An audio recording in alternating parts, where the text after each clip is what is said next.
There really is only one way, just one, to secure a static VA disability rating for your claim. And food for thought, you can blindly submit your claim and also have static ratings. But today, I want to talk about how veterans can actually secure that VA rating. And it goes hand in hand with what we preach all the time here on the CIVDIV, which are evidence based claims and nothing else. That is how you are awarded not just service connection, but your proper rating. You got to submit evidence based claims.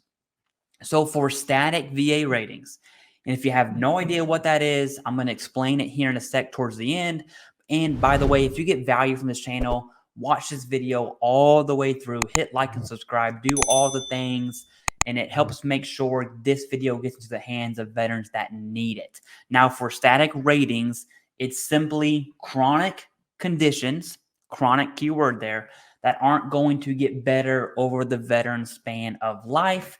You will have this condition, and in fact, it's probably going to get worse as time goes on. So here, have some money, right? That's basically what a VA static disability rating means. It's not going to get better. It's probably going to get worse. Here's some compensation for it. Go about your day.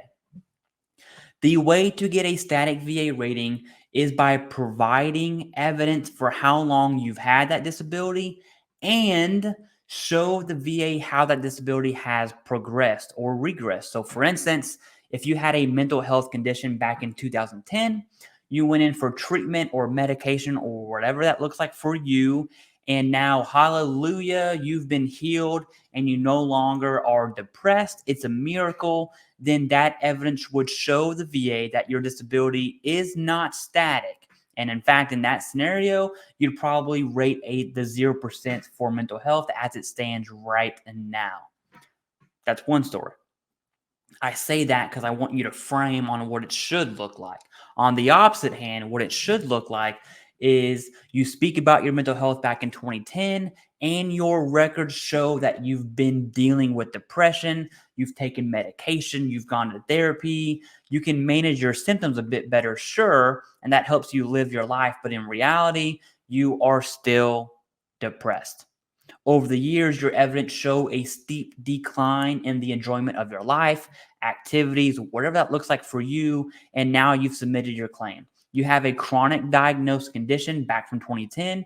Your evidence shows the disability has been getting worse over time, and bada bing, bada boom, that is how the VA will award you a static VA disability rating. Now, this is the most important part of this whole video. The times where the VA awards a rating that is not static is largely due to one-time visits, where the veteran was diagnosed by the C&P examiner, which can happen, or by a private Nexus letter provider. So those one-time visits with very little evidence, that was recent, by the way, is not the same thing as having medical evidence for years showing the decline of your health in context of that claimed disability.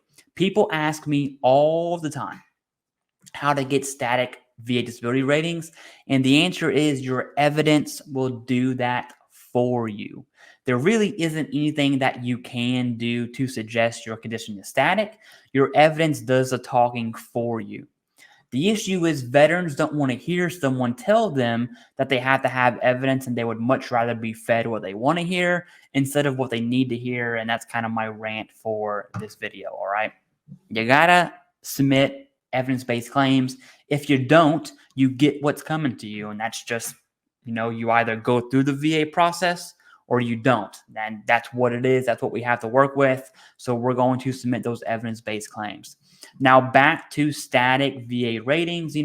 How is one veteran rated 100% and how is another rated 100% P&T or permanent and total? There are tons of benefits. Depending on what state you live in, P&T is going to get your tax exemptions. 100% just gets 100%, and that's it. So it definitely depends on where you live. But static means your conditions will not get better over the span of your life. Got it. Now, using VA math, if your static conditions add up to 100% and it's really 95%, then you rate 100% P&T. If your static disabilities add up to 80%, but your other disabilities that are not static push you to 100, then you are 100% combined scheduler. Just 100% rating, not 100% P&T by the VA. And you will have a routine future exam, or what's called an RFE. And this will be listed in your decision letter. You do not have to go search for it. You don't have to request your rating code sheet. You can if you want. That's totally fine too. But you don't have to, because on your decision letter, if you have an RFE, it'll be there. And it'll say, hey, you're going to have a routine future exam for this disability. And if you don't have a routine future exam listed on your decision letter, that means that you don't have a routine future exam. Every time I say that, someone will say, well, I read my decision letter and I don't see anything about a routine future exam. That's because you don't have one, big dog. Okay. So if that's you, before you ask that really stupid question, you don't have one. If it's not listed on your decision letter, you don't have one. It's pretty simple. That's how it is. If you do have one, well, then you have one. Okay. RFEs will happen within the first 5 years of that rating, and you will generally see 2 to 5 years as a timeline for that disability. I know this because my mental health was reevaluated from being awarded, and about 2 years from that time, it was reevaluated. Now, I had all the evidence to back up the rating, and in my case, that non-static VA disability became static. And it goes to answer probably the number one question out of here is, how do you get your non-static ratings to be static? And it's something to understand here. VA disability is that weird relationship where, man, I'm rated for 50%, 70% for mental health. It takes a toll on me, takes a toll on my family, takes a toll on my friends, whatever that looks like for you. And it sucks. However, it's good because there's benefits that come with that, right? Healthcare, you get money. It's this weird relationship of it hurts so good. It's good because it's bad because it's good. And so I want to say that because if your disability truly does heal over time, that's a good thing for healthcare.